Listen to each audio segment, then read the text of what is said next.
Yo, it's Heartbreak Bobby from Lids and Kicks, and today's video is going to be an unboxing and on-feet sneaker review for the Nike React Element 87 in the Sail colorway.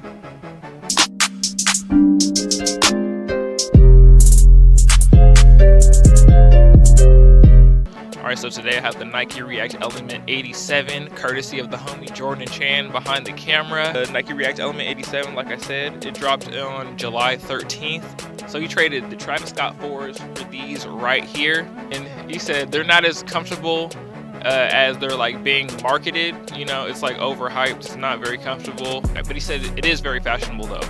And then one unique quality about the sneaker is that it has a see-through upper. You gotta really watch what socks you wear with these, man, because you're wearing the orange socks with these, it's not the move, not the move.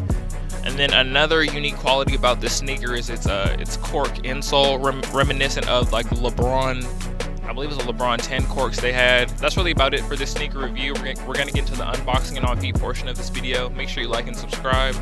Heartbreak Bobby, Lids and Kicks. Shout out Jordan Chan behind the camera. Peace.